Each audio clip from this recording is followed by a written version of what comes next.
La parole est à Madame Valérie Rabault pour le groupe socialiste et apparenté pour 5 minutes.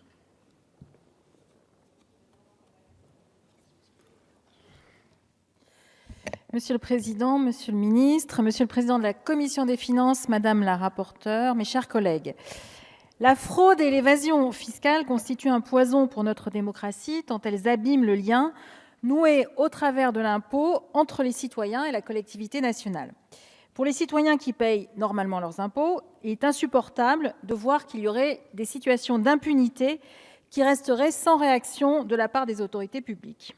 Et au-delà de cette injustice cruellement ressentie, il y a également une double peine insupportable, le manque à recevoir dans les caisses de l'État, qui résulte de la fraude et de l'évasion fiscale, nécessite inéluctablement l'augmentation de la contribution des autres citoyens, de ceux qui payent normalement leurs impôts, tout simplement pour pouvoir boucler le budget prévu.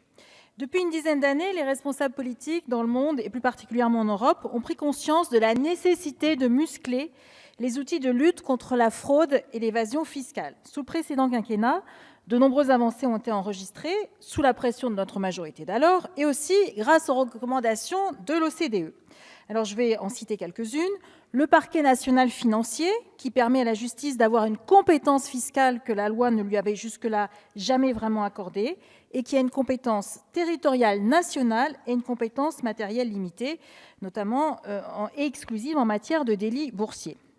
Toujours sous le précédent quinquennat, a été créé le STDR, ce fameux service de Bercy que vous avez éteint, Monsieur le Ministre, le 31 décembre dernier, et qui a permis de régulariser plus de 32 milliards d'euros d'avoirs avec 50 000 demandes déposées. Tous les recouvrements ne sont bien sûr pas finalisés, mais d'ores et déjà, il y a eu plus de 8 milliards d'euros dans les caisses de l'État, ce qui n'aurait pas été le cas sans ce fameux STDR. Enfin, la loi dite Sapin II, qui comporte un important volet de dispositions relatives à la lutte contre la fraude fiscale et qui introduit en particulier une procédure de transaction pénale pour les personnes morales dans le cas de certaines infractions, comme le blanchiment de fraude fiscale, mais qui ce n'étend pas au cas de fraude fiscale. En matière de transparence et d'échange d'informations entre les administrations fiscales, nous avons aussi obtenu des avancées, et c'était dans la loi bancaire de 2013. Alors, votre projet de loi, Monsieur le Ministre, vise à franchir une nouvelle étape que nous saluons.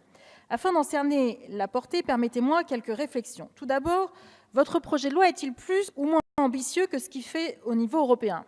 La réponse est que vous êtes dans la moyenne, puisque le projet de loi consiste entre autres à transcrire dans le droit français des directives européennes.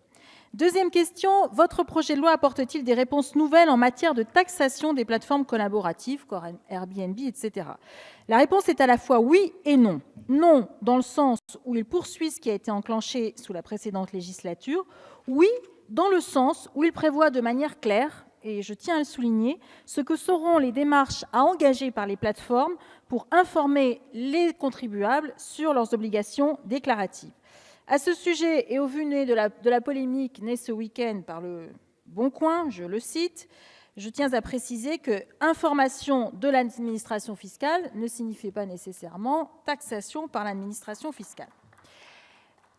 Troisième question. Votre projet de loi prévoit-il suffisamment de moyens pour l'administration fiscale pour mettre en œuvre les nouvelles dispositions? Alors là, Monsieur le Ministre, je crains que nous ne soyons pas d'accord.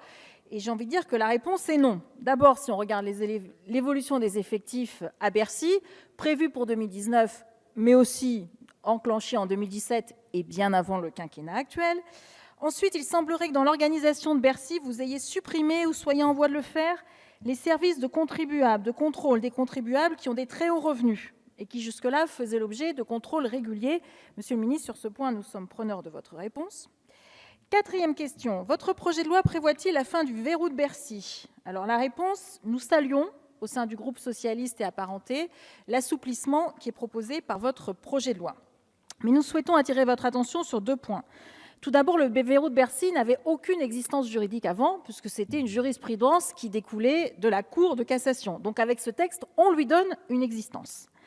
Deuxième point, l'obligation pour l'administration d'informer le parquet de tous les mandements fiscaux sur des droits qui dépassent 100 000 euros. Nous proposons, à l'initiative de ma collègue Christine Pires-Beaune, que le seuil de 100 000 euros soit baissé, et nous avons même d'autres amendements pour supprimer le verrou, mais je pense qu'ils iraient un peu trop loin. Tout état de cause, nous souhaitons pouvoir voir ce seuil abaissé. Cinquième cinquième et avant-dernier point, votre projet de loi va-t-il assez loin à l'égard des cabinets de conseil qui commercialisent des schémas d'optimisation ou de fraude fiscale? La réponse est à la fois oui ou non. Oui, dans le sens où vous instaurez une condamnation des conseils lorsqu'il est clairement reconnu que c'est sur leur recommandation qu'un contribuable a délibérément enfreint ses obligations fiscales. Non, dans le sens où nous serions, avec votre projet de loi, bien en deçà de ce qui se passe au Royaume-Uni. Dernière question, et je ne vais pas y répondre parce que mon temps est écoulé. Votre projet de loi répond-il à la question de revenus cachés au travers des holdings? Il y a plusieurs éléments de réponse, et sur ce point, nous estimons qu'il aurait pu aller plus loin. En tout état de cause, nous espérons que l'examen du texte permettra encore quelques avancées, mais nous le voterons comme nous l'avons fait en commission. Je vous remercie. Merci, Madame Rabault. La parole